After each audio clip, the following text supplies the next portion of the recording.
everybody. Welcome to the show, Mexican Crossing Lines, with your hosts, Cindy Gomez-Schempp and Duke Gomez-Schempp. You can find us on Facebook, 88.1 Fargo-Moorhead, YouTube at Duke1517, and on Twitch at A Mexican Crossing Lines. And we're on 88.1 FM Fargo-Moorhead. Welcome, everyone. Leave us a message if you'd like to comment at 701-566-0917. You can also message me at Twitter, at media_PPP. Email me at cindy@kppfm.com or Duke at duke@kppfm.com. All right, everyone. Good evening. Get ready. We are going to be talking today about conspirators in the coup. And we can call it a coup because that is exactly what it was. It was a coup attempt, but it was very much a coup. So, who is going to be investigated? Right now, we've moved up to the point where right now there are subpoenas out for Mark Meadows. There are subpoenas out for a number of people, Jeffrey Clark being one of them. All of these are folks that are supposed to go in front of the select committee voluntarily. We don't know if they will. There's a lot of people worried about that, dude. Yeah, I'm sure. Because how do we get this information if those folks refuse to speak to the select committee? Well, I would say we have to keep in mind this happened in front of everyone. Okay? The planning for the coup took place on social media, at events all around the country. There were meetings, there were discussions, there were emails, there were phone calls, there were text messages. There were plans. Apparently there are PowerPoints. There's, instruction booklets. Mm-hmm. There's a lot of stuff that left a paper trail for the planning of this coup. Also, when we see somebody like McCarthy, Kevin McCarthy says, I'm not going to cooperate with the select committee. Well, guess what? There are other people that heard your conversations with President Trump. A number of GOP members of Congress were on the phone call with Congressman Kevin Cramer, including North Dakota Representative Kelly Armstrong. Yeah, McCarthy, not Cramer. What? You said Cramer. Oh, my gosh. McCarthy. It's because we have another representative, congress member named Cramer. Mm-hmm. And there's K's in there. There's so many KKKs. I got a little confused. That's right. So,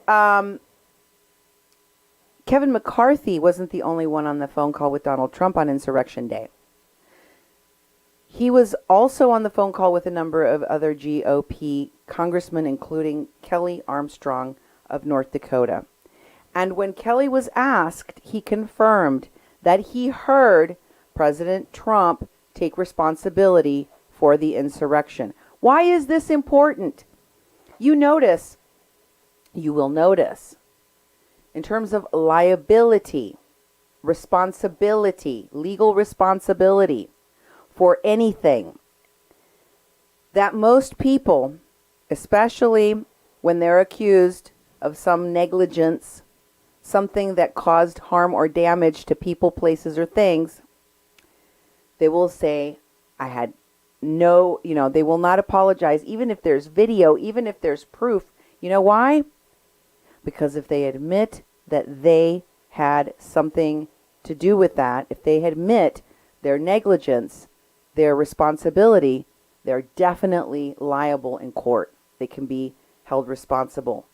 And one of the reasons I believe that Kevin McCarthy and so many other people in Congress wanted to walk back their strong correlation to Trump being responsible for the coup is because he knows. Trump knows. And many people have already sued him, including 6 Capitol officers and several members of Congress. He knows he could be on the hook. So to the Select Committee and any other lawyers out there seeking to sue Trump, his administration, for negligence, for harm to people and places and things, I say, look around. There's other witnesses. And I want to play again for you the interview with now retired from television commentator, Chris Berg's show, Point of View, where Kelly Armstrong was asked about the phone call with Donald Trump during the coup and Kevin McCarthy, and he said, yes, he heard the president admit responsibility, and there were other people on the call. Listen for yourselves. Share this information with as many people as need to hear it. Strong, welcome back to Point of View. I know you're extremely busy, so thank you so much for giving us and the people of North Dakota some of your time. I want to start here. Yesterday it was being reported that House Minority Leader Kevin McCarthy was on a phone call with GOP colleagues of yours. I don't know if you're on that call or not, and said that, hey, he spoke with President Trump, and President Trump did take some responsibility for what happened at the Capitol. Were you on that call with House Minority Leader McCarthy, and did he say that? I was, and I mean, those calls are supposed to be off the record and private because that's how we work on how we go forward. But it's been reported everywhere, so I think at this point it's fair to say, yes, he did say that. Did he say when he spoke to President Trump and when he said that or anything, or any more details you can give us? No, I don't. And to be clear, I was in the parking lot at the Bismarck Airport trying to wait as long as possible to board a plane, actually when that part of the conversation was going on. So, what other people may now be on the line for conspiracy? Because as you know, in my last program, I covered the conspiracy and sedition charges against Stuart Rhodes of the Oath Keepers. But there are others who are also being investigated.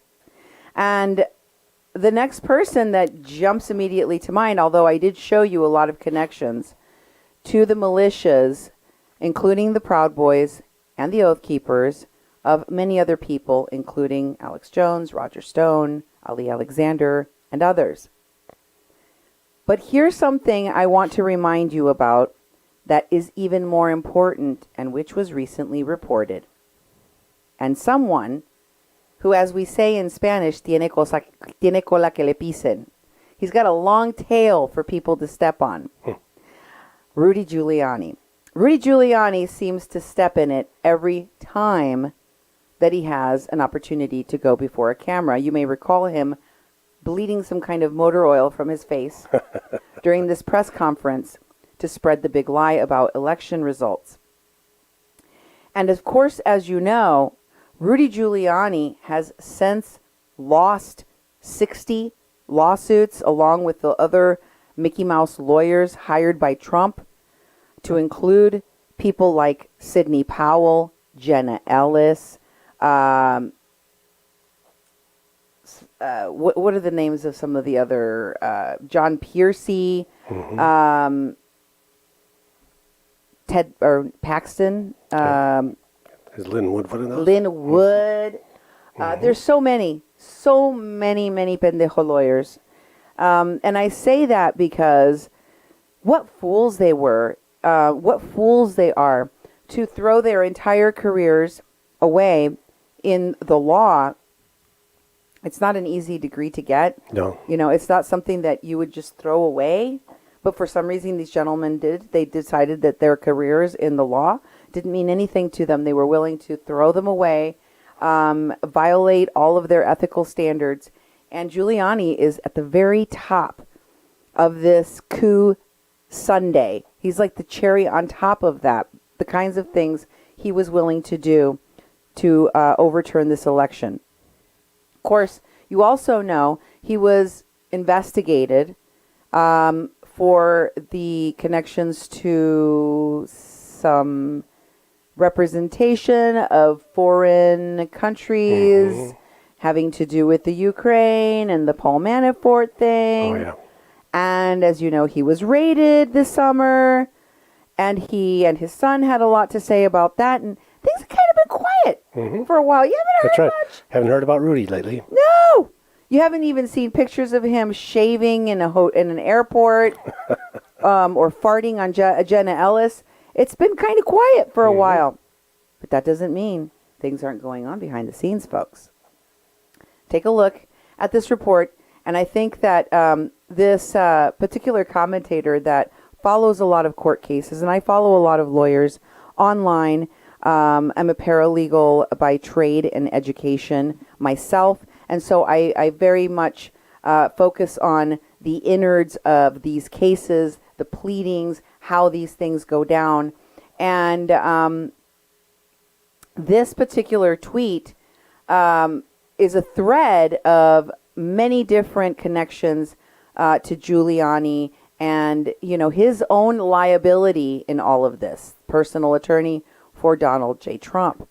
And what this is about a story in the Washington Post, which Empty Wheel, at Empty Wheel on Twitter, has criticized quite a bit for burying the lead in this Washington Post article about how prosecutors are looking into whether Rudy Giuliani has ties to the militias that were involved in the coup. Wow. And why is that important? Well, they have an awful lot of material to go through. How many devices did they take off of him in that FBI raid? Lots. Was it like 16 devices altogether between phones, computers, laptops, and tablets and whatnot? So there is a lot to go through. I'm imagining just thousands and thousands and thousands of text messages. And I want to remind folks of the fact that Rudy Giuliani is not the sharpest tool in the shed. Remember, this is the guy that held a press conference in front of the Landscaping company. Total Landscaping Company. This is a man who was bleeding motor oil from his temples in an embarrassing press conference. This is the man that fart infected Jenna Ellis at one of his Mickey Mouse legislative sessions. This is the guy that during the insurrection erroneously called a different Congress member than he meant to call, to leave that member of Congress a message about prolonging the Congress not being to certify the electors. That's right. Just prolonging that, buying time he asked for. This is a guy that routinely butt dials reporters and leaves messages that he didn't intend to leave for all sorts of people. So the information of a lot of co-conspirators is out there in Rudy Giuliani's devices. Yeah. And I bet he didn't take care to delete or scrub those devices. And so this is what we have as an excerpt from the investigations on January 6th. Rob Jenkins, a defense attorney representing multiple people that are linked to the Oath Keepers and the Proud Boys, another one of the far-right groups that was at the January 6th insurrection, said prosecutors have been pretty aggressive in seeking out information that points to others' involvement and culpability. They're interested, he said, in pre-planning and participation in those pre-planning on the part of the individuals who may not have come to D.C. on January 6th, but were certainly part of the planned effort. That includes both leaders in the groups and people who spoke at the rally on January 6th, including close Trump allies Rudy Giuliani and Roger Stone. So, those are all the way up at the very top. Yeah. They're like 1 degree separation away from the former president himself. And while a lot of people have said, well, you know, the communications between John Eastman or Lynn Wood or Rudy Giuliani or any of these lawyers is protected because it's attorney-client privilege. Let me remind folks that if your communications are part of a criminal conspiracy, they're not protected by privilege. So that's out the window. And we know for a fact that the folks that were communicating from the militias to anybody in the former Trump's administration were actually planning on a coup, working on a coup. And there are many different facets to this coup. There's what happened on the ground in D.C. on January 6th. And then there's what was going on in state legislatures, at capitals all around the country, also on January 6th, but prior to January 6th as well. For example, on the day that electors for Biden met at state capitals all around the country to certify the electors for Biden in their state capitals and then complete a certificate of ascertainment that was then sent to the National Archives as per the usual, you had a fraudulent, self-appointed, delusional set of crazy people calling themselves electors that showed up to try to infiltrate Capitol buildings around the country. Those folks, according to reporting from Rachel Maddow on MSNBC, is telling us that those folks are now under federal investigation. They've been referred to the DOJ for federal investigation by state's attorneys in states like Michigan. There are, I suspect, others because 7 states created fraudulent ascertainment certificates. 5 of those states actually sent them in to the National Archive, passing them off as legitimate records when they were frauds. That alone, according to the Attorney General of Michigan, forging a document and using it to try to defraud the federal government, that one charge alone would carry 14 years, 12 to 14 years in prison. Wow. And that's just for one charge, whether it's state or federal. You can do both. There are charges, criminal charges, to be charged at both levels. So a lot of folks at these state levels, in these state legislatures, some of who are running right now for office, they have a lot of splaining to do. Exactly. A lot of splaining to do, and there will be more investigations and possibly more charges for those folks. So let's look at the other connections that Giuliani has to militias, because he's not just connected to the Oath Keepers like Roger Stone, he's also connected to the Proud Boys. Take a look at this tweet by Melissa H. Buckner that tweets a HuffPost article titled "Rudy Giuliani is fundraising after the Proud Boys attack." And it says that it actually posits the question, how far back does Rudy Giuliani's association with far-right groups like the Proud Boys goes? Well, back in October of 2018, Giuliani had deep connections. He invited Gavin McInnes, the leader of the Proud Boys, a violent neo-fascist gang, to speak on the night of the vandalism. So he was at this event where Gavin McInnes spoke, many other Republicans have found themselves at events flanked by Oath Keepers, 3%ers. Marjorie Taylor Greene, I'm looking at you. Oh, yeah. Oath Keepers, Proud Boys. Lauren Boebert, I'm looking at you.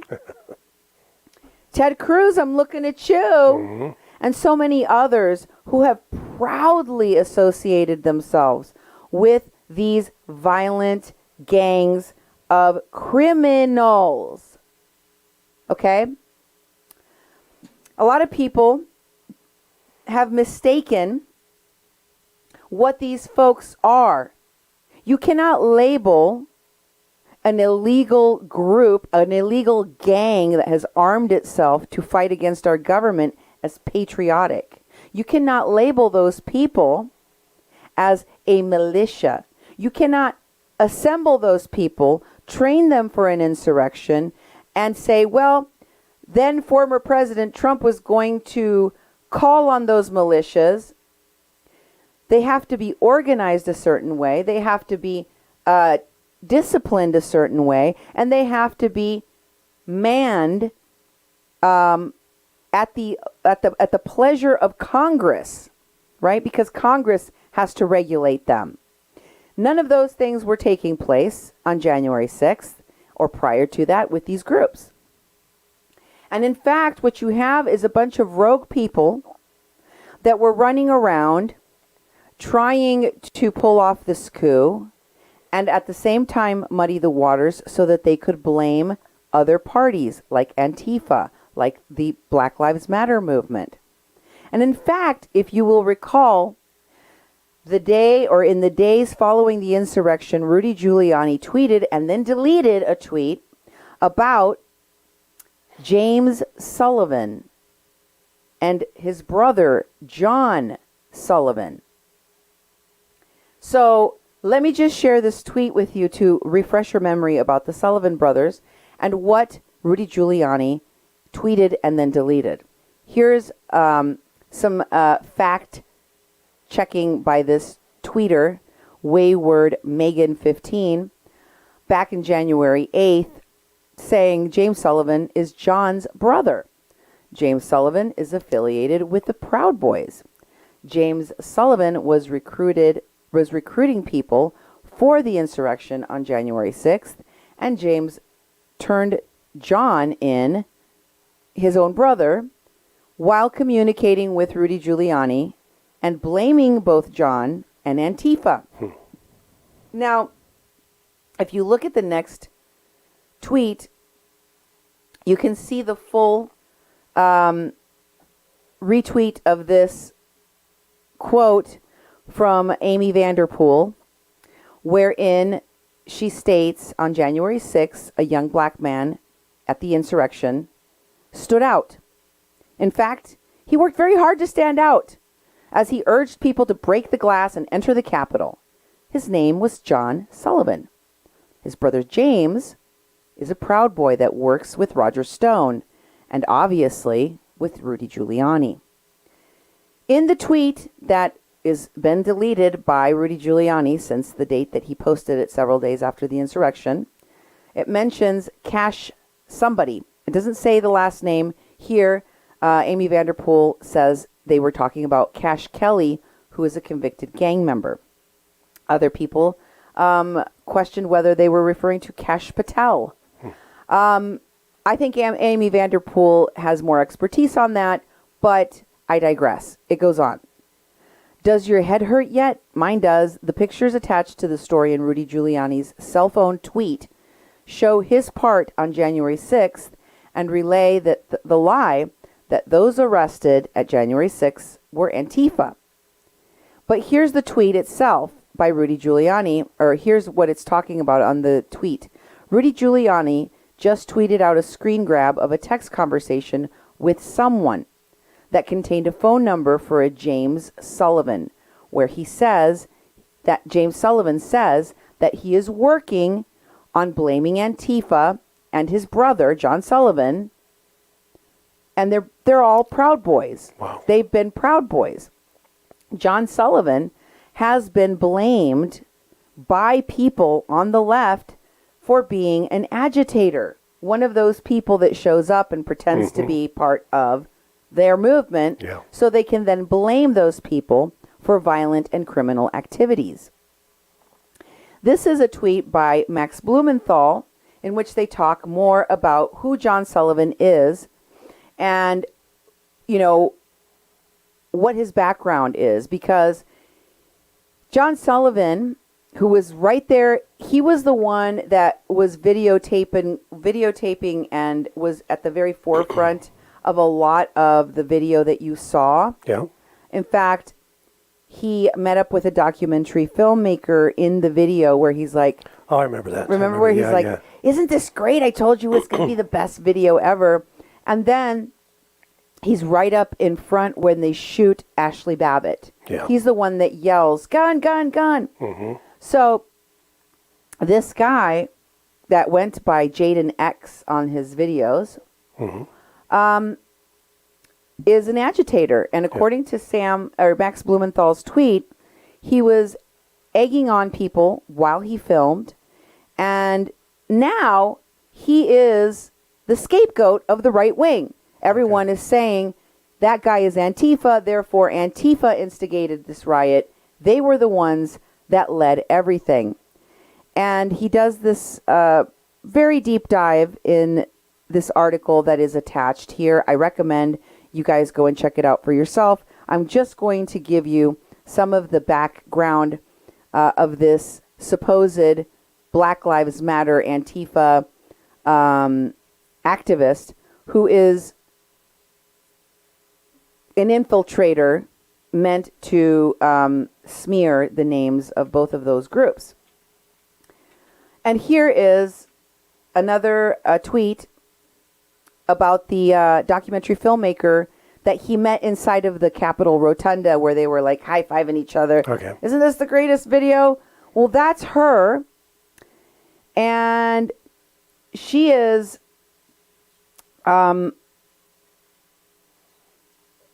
by, advised by, financially helped by Brian Fogel, who's an Academy Award-winning maker of Icarus and The Descent.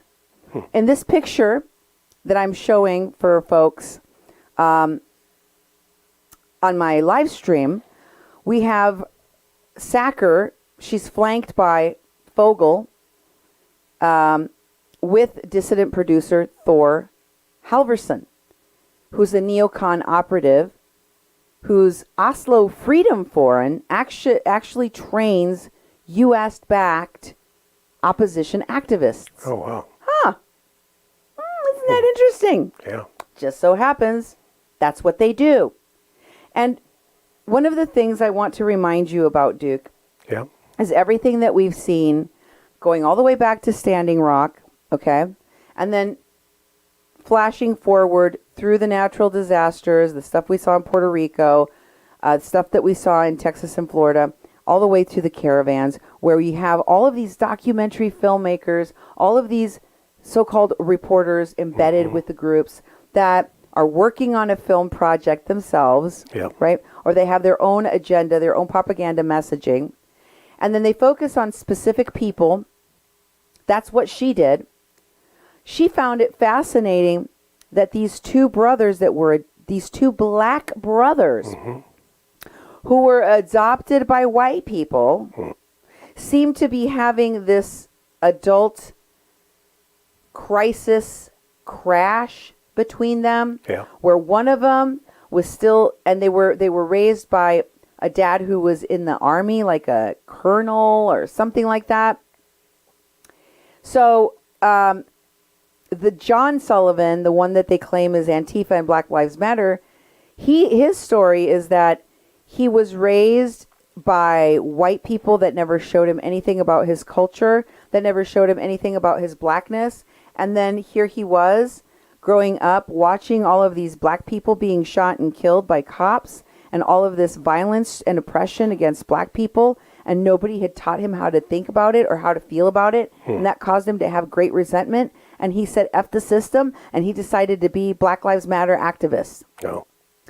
The way that he talks, if you listened to the way that he talks, you would think that he was part of the Black Panthers or some militant Black Panther group, because it's not readily something that the first thing that you think of, that this guy, his whole backstory is pushing back against his white upbringing that lacked any critical race analysis, that lacked teaching about his Black roots, which is why he is supposedly beefing with his brother. I see. And the brother and him show up at different events going way, way back. Okay, here's another tweet by Max in support of his article. Here it says that the director of this documentary also focused on these two brothers, James and John, because Sullivan's brother, James, who's a Utah-based pro-Trump activist, helped recruit Black Republicans for the January 6th insurrection. The brothers are supposedly at odds in public. I see. Okay? But somehow they ended up both working the insurrection on January 6th. Isn't that convenient? Definitely. They both were cheering people on at the insurrection, recruited people to go out there, filmed it, got a lot of attention behind it, but they're supposedly at odds. Boy, this reminds me a lot of the WWE mentality that goes behind a lot of these fake fights that are, staged fights, the spectacle of it all that is created. And I want to show you how it is created and funded by the very people in this activism. Duke, you put up the next slide about the Sacker funding. Yeah. In this section of the article in which they talk about the insurrection film that they made, Sacker said she first met John and James at a vice presidential debate at the University of Utah in Salt Lake City in 2020, and that she had been tipped off by a colleague of hers about their dramatic rivalry and how, and she was compelled to meet them, and she randomly arranged to meet them, and she saw James outside taunting Black Lives Matter supporters through a megaphone while he was surrounded by a group of Proud Boys. And then John, his brother, comes in later in the night with his group of Biden supporters, like Antifa, Black Lives Matter people. Wow. And they're representing the left, and people from James's side with the Proud Boys are screaming at John, and they're like, "You're a traitor to your family," because, the whole family of James and John are conservatives, and people on John's side were screaming at James that he's a traitor to his race because they're both black. And she's like, wow, there's a lot to unpack here. This would make a great documentary movie. So she spent a bunch of time, 3 months, according to this article, getting to know them, being around their family and filming them and doing all of this stuff with them. And she also helped give them resources to propel their political ambitions. Oh. And also, she says, I've covered James and John's travel in the past. And she talks about covering airfare because of their financial situation. And James, according to this, has a lot of child support to pay. So they have to, get to all these speaking engagements so that they have their political aspirations met. And who's going to fly him around the country to do that? But of course, the documentary filmmaker. Why not? Yeah. Right? Mm-hmm. So, but she does deny paying for their way on January 6th. Of course, she wouldn't want to admit to funding that. Yeah, but still, it's like, it's this whole fake fight stuff. We've seen it with TYT and Alex Jones. We've seen many staged, Andy Kaufman, with his inner wrestling stuff with that guy in the South. So it's something that reminds me a lot of what the FBI has done a lot, where they put they put informants in groups. In those groups, they have them do things that actually get the groups in trouble. The same sort of thing, but it's a different example. And also that the guy's worried about his child support.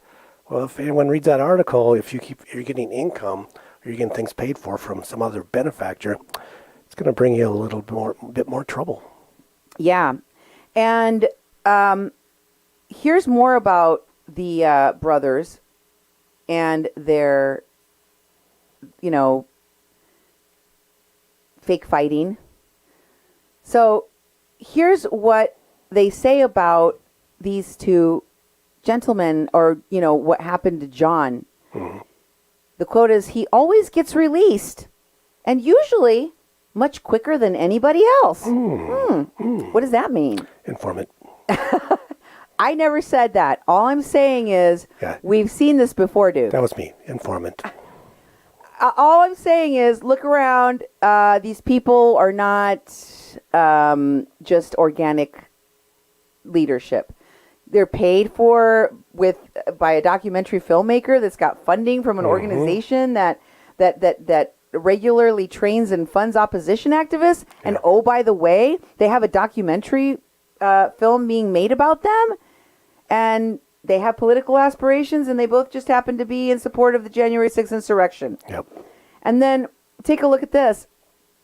It says that on January 7, less than 24 hours after the Capitol riot, the leader of the Salt Lake City chapter of the Proud Boys and the head of Utah's Latinos for Trump, another organization that we've seen again and again and again, whose leadership and people have been, connected to the planning of the insurrection, Thad Chief Cisneros, asked to speak with John Sullivan. According to Jade Sacker, the documentary filmmaker, Cisneros was a close political ally of John's brother James and had been friendly with James's father as well. He'd been acquainted with John, who provided Cisneros with a platform to speak at July 2nd, 2020 rally that he helped organize in Provo, Utah. And the meeting between Cisneros and Sullivan from local Black Lives Matter activists that were tracking his movements in D.C., that's how they were able to tip off this reporter. One person sent a photograph of the meeting with the two of them talking in front of a Hilton in downtown D.C. And also, there was a film of the documentary filmmakers, Jade Sacker, filming the conversation. And according to Sacker, Cisneros just wanted to have a better understanding of what John's intentions were and why he was at the Capitol, and whether he was collaborating with the FBI, and if his ex-military daddy had any role in what he was doing. She asked the question in terms of conspiracy theories that were floating around. Don't sound like much of a conspiracy to me. Nope. Sounds like that's exactly what was going on, because they're brothers. And, you can say one thing with your mouth, but actions speak louder than words. And the fact that both of them ended up helping and cheering on the insurrection tells me everything I need to know about it. Here's another tweet about another person, John Pierce, the attorney that has been the subject of investigations and allegations of fraud. Oh, okay. He briefly represented Kyle Rittenhouse, as you may recall. Oh, yeah. He was the one that didn't show up to court for some reason. They said he was in a coma, or he was intubated with COVID in the hospital. He sent some guy without a law license to represent January 6th insurrection. That guy, okay, that guy. He tells federal court that he's the subject, back in July of 2021, that he's the subject of a state bar inquiry in California because of fraud, because of a lot of allegations of wrongdoing on his part. Guess who he used to represent? Rudy Giuliani. Oh, okay. So it's not just Rudy Giuliani that's in trouble, and Paxton's in trouble, Woods is in trouble, Powell is in trouble, Yep. Ellis is in trouble. A lot of these lawyers are being investigated. A lot of them are being looked at for disbarment and other sanctions. Many of them have already received sanctions, and some of them have already been disbarred. Yep. Here's another connection. Remember that Joe Biggs was at the Capitol, and he's not just Joe Biggs, the Proud Boy leader. Yeah. Remember that he used to be, or is, a reporter for InfoWars, correspondent, whatever you want to call it. Yep. And in this tweet, with a video, he announced that when they went to the Capitol, they were all going to dress up like Antifa. Okay. Yeah. Let's not forget there was a plan in place in which they were going to impersonate Antifa. And of course, as we know, because that's what happened with Rudy Giuliani and that tweet that he put out, and as we know, because everyone from then President Trump to all of the people in Congress that brought it up, like Matt Gaetz, they were blaming Antifa. It was always part of the plan to blame Black Lives Matter or Antifa for what went on at the Capitol, where there was nary a Black Lives Matter activist or an Antifa to be found. And this is what Proud Boy Joe Biggs said in this video. He said, attention, DC Antifa. We will not be attending DC in colors, meaning their gold and black that they usually wear. In their uniforms. We will be blending in as one of you. You won't see us. You'll even think we are you. We're going to smell like you, move like you, and look like you. The only thing we will do that's us is think like us. January 6th is going to be epic. Yeah. I can't wait to walk around with you all. So it was always part of the plan, right? Yeah. To fake as if Antifa was there and is to blame for what happened. Yeah, I don't know if they smell any different than Antifa, you know? It's like, we're going to smell like you. What does Antifa smell like? I don't Yeah, even I know. know I what was that like means. wondering the same thing, but, you know, what does the Proud Boy smell like? And let's take a look at this tweet. Let's take a look at this next picture, I should say. That actually was taken prior to the January 6th insurrection of none other than the QAnon shaman, Jacob Chansley, shaking hands with and getting a selfie with Rudy Giuliani. It's Rudy. Looks a lot different without his horns on. It does. And I know, I don't know for sure, but I'm assuming he wears that bull's head with all of the, you know, the woolly bison hair on it because he's bald himself. Yep, keep his head warm. Probably smells like Antifa, too. Yeah. Anyway, the connections between Rudy and between a lot of members of the Trump administration and even members of Congress to these militias is frankly disturbing. Yeah. Rudy's not the only one. Here are some other people, including Donald Trump Jr., that have been pictured with Enrique Tarrio, the head of the Proud Boys, the one that usually is the bodyguard for Roger Stone, but who was arrested the day before the insurrection in D.C. Here he is with Donald Trump Jr., Ted Cruz, Roger Stone, of course. Yep. And then here he is with Rick Scott. And here he is, or here another Proud Boy, Joe Biggs, which we just showed you, was in the planning of Antifa, of the, dressing like Antifa for January 6th. Here he is with none other than Lindsey Graham, who himself is also being investigated in Georgia for his tampering with the election. Wow. asking for there to be questions about the ballots and the counting of the ballots. Huh. So, lots of connections to a lot of people that I believe are going to be in the next part of this investigation. Now that these seditious conspiracy charges have been levied against these militias, they're going to be going to the tentacles around the militias to find out who is part of the conspiracy. And there's also other repercussions, especially for people running for office, whether at the state level that participated in the forgery of ascertainment documents and trying to submit those to the National Archives, whether they participated as members of Congress with threatening state secretaries or other, people that run elections in states, or you're a member of Congress that did not want to certify the election results for Biden and who participated in,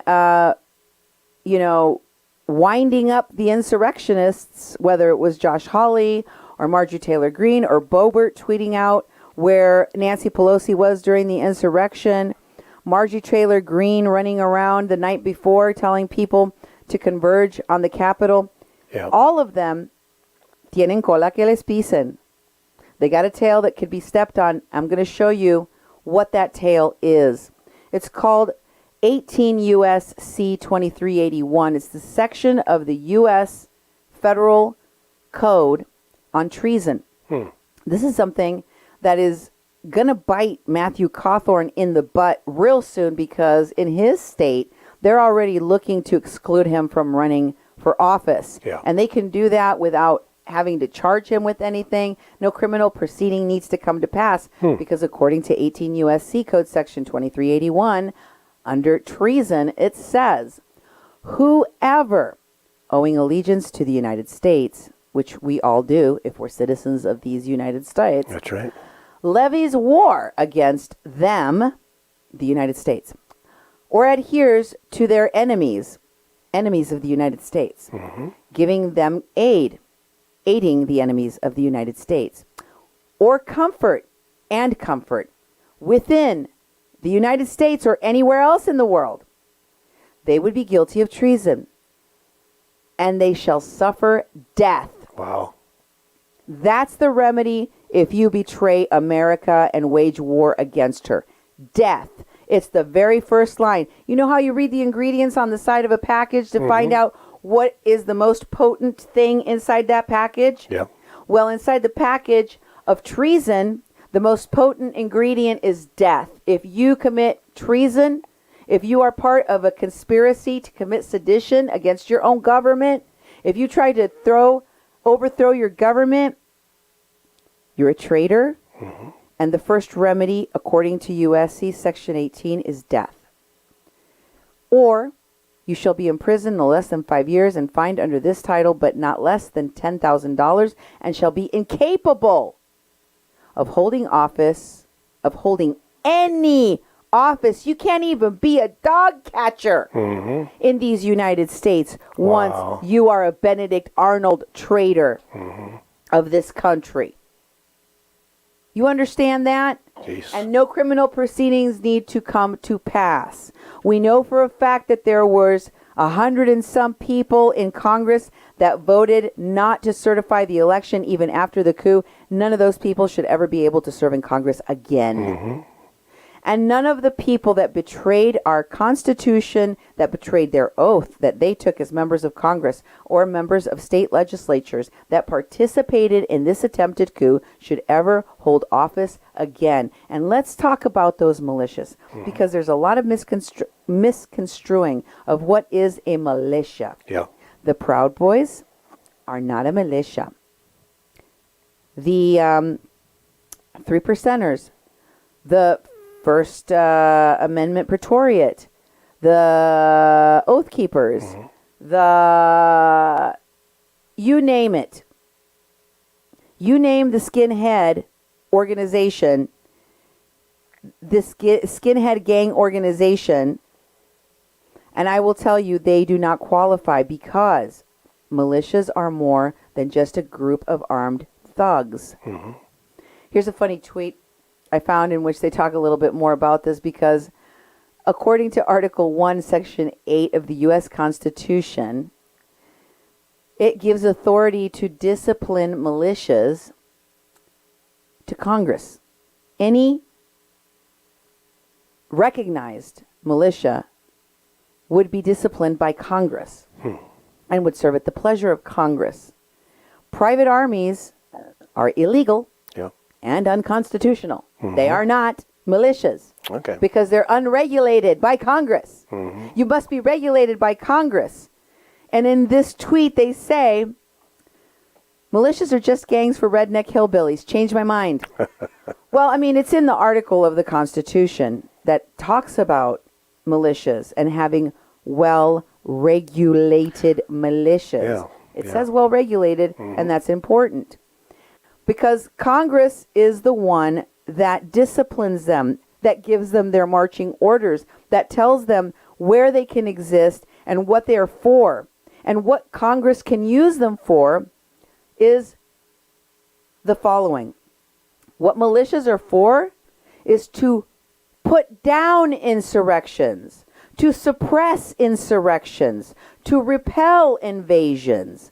Congress, if it had called a federally recognized by Congress militia, they would have done so to suppress the coup plotters and insurrectionists on January 6th.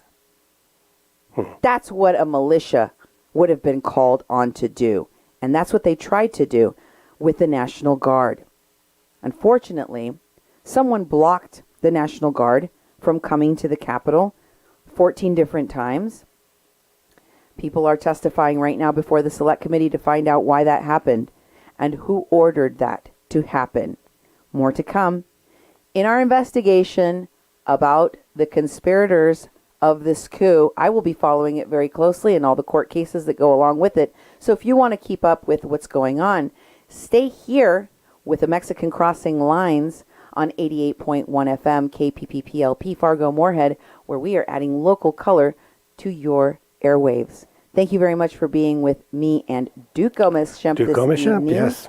And have a great night.